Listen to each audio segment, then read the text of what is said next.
It seems like 2026 right now is going through a series of unmitigated success stories. Now, not every movie has been an utter success. Even bigger titles that we expected to actually have huge box offices, or maybe not even that huge of a box office, are kind of like struggling to get to where these movies have been able to reach fairly easily. And I feel like there is no better example of this than a movie that is literally based off of a YouTube video that went viral, that ultimately became the vision of what is liminal spaces, and that is Backrooms. Now, mind you, I did not get to see this in theaters, and luckily I was able to see this on digital, but let me tell you something right now. This is a movie that really impressed me, because it feels like no other movie I've seen. Mind you, I have seen a lot of A24 movies, and they kind of all follow that same sort of aesthetic, and yes, you can get that here. But I feel like visually speaking, this movie is absolutely beautifully shot. Mind you, it can make you feel a little creepy here and there. This is the first time I've seen a movie that has literally made me feel tense in a really long time. Like, it's been a while since I've been like sitting down and watching a movie that I've been feeling tense. Like, I could feel my muscles like clenching, because they are very much like shot. Like, this movie is very much shot in a way that is designed to make you feel like what is around the next corner. And you never know what is around the next corner. You don't know if it's like a monster or something, a little bit less sinister, but this movie just keeps you on edge the entire time. And it works throughout the film, how it's shot along with the people in it. Now, luckily, this movie is not a movie that is like overly stuffed. Let's put it like that. It's not an overly stuffed movie to the point where you're like, okay, there's like way too many characters. There isn't. They boil it down to 4 very simple characters. Obviously, starting off with the big protagonist, the one that we follow throughout most of the movie, and that is obviously played by Chiwetel Ejiofor, who plays Clark. He's absolutely amazing in this film. I know that there are times in this movie where you're watching it and you're just like, holy cow. Like, his performance in this movie is absolutely amazing. But then again, what do you expect? It's Chiwetel Ejiofor. He is an absolute pro actor. And honestly, there's no critique for his performance here. He's just absolutely amazing. And I'm just like floating his praise upwards because he's just absolutely amazing. Having to, kind of like convey several emotions, and you can kind of like try to build a history that he has, with his home life, even though you never see his home life. You just see him by himself most of the time. And I feel like that plays into who that character is and ultimately why he feels so differently when he discovers the Backrooms. So I love Chiwetel Ejiofor in this movie, and he's absolutely amazing. So kudos to him. But also a secondary main character that we actually have in this movie is played by Renate. She plays, Dr. Mary Klein, who is kind of like this therapist. She goes through therapy with him, with Clark in this story with Chiwetel Ejiofor, and they have a really nice rapport. Even though I don't think that there was ever a chemistry read between these two people, there's definitely a nice connection there between two actors who are actually playing this out in the same way you would see, a therapist play this out. So I feel like she actually absolutely did an incredible job. And also in the tense moments, she pushes through, which I think are absolutely amazing. And ultimately, in the end, we start to capture some other essences of this character.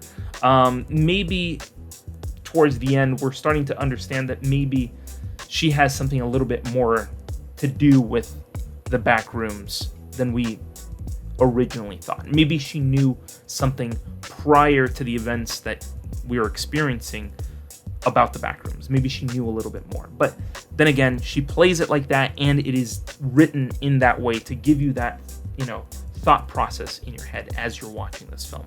So again, kudos to her. Renate did absolutely amazing in this movie. Now, we also have two minor characters that pop up in this movie, played by Lukita Maxwell and Finn Bennett. These two actors are fantastic. Obviously, Lukita Maxwell is more well known for her work on Shrinking, but obviously, this is my first time seeing Finn Bennett, even though he plays a very small role in this movie, as small as Lukita does in this movie as well. It is kind of interesting to see both of them interact with one another and kind of build this sort of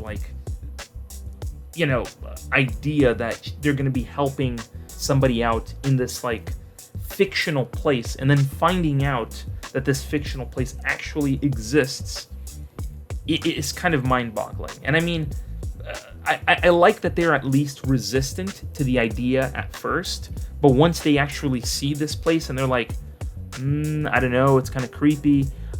Honestly, even though they play small roles in this movie, they both do an absolutely incredible job. So kudos to them as well. Now, I also have to talk about the score. The absolutely interesting and weird and almost sinister-esque music that plays in the background, that honestly just makes you feel a little uneasy and queasy when you actually listen to it, because it just adds to the overall aura of what the Backrooms is, of these liminal spaces that just absolutely go on forever. Now, what's funny is that throughout the movie, you never see them mention this space, these liminal spaces, as the Backrooms. So it's kind of like a way of, it defines what it is. Like, we know that is what the Backrooms are, but in the movie they don't define that as the Backrooms, which is interesting because it kind of opens the door to more possibilities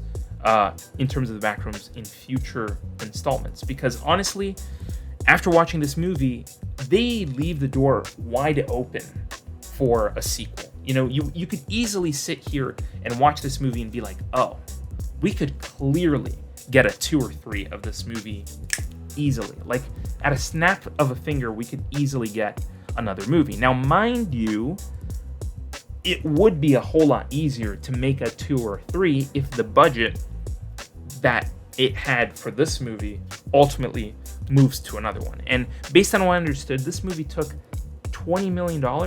I think that's what it was. I'm going to probably put that up here. I think it was $20 million. I'm not sure. It might be more, might be less.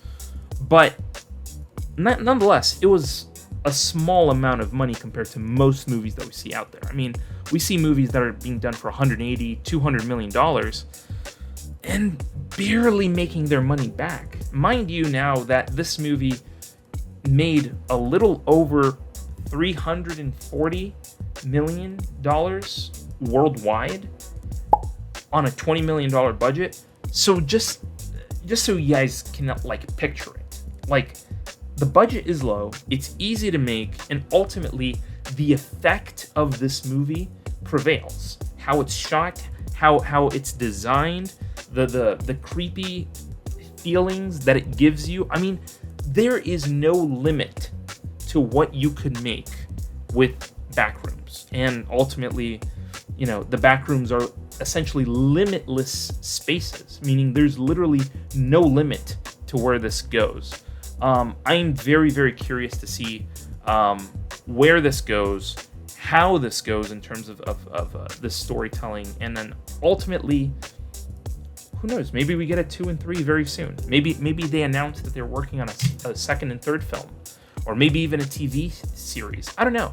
This is the type of thing that gets me excited for films. When I see something like this happen, some crazy film that I never expected that would be this good, to actually be this good, and ultimately me wanting to see more. But then again, these are my opinions, my thoughts, how I think this movie did. I think this movie is absolutely incredible.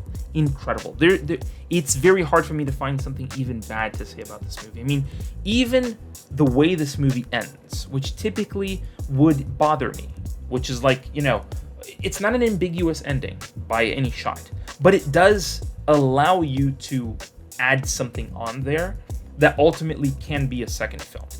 It's not like what I said about, Disclosure Day. I mean, Disclosure Day ultimately ends in an ambiguous way, but there is no secondary movie to counteract that. With Backrooms and the budget that was put forward for it, you could easily make another 2 or 3 movies, essentially back to back. I mean, for that low a budget, you could easily make a back-to-back feature with Backrooms, and ultimately, I think it would work. So, I honestly, I'm just floored at how well this movie is made, and I want to hear from you if you think the same things as well.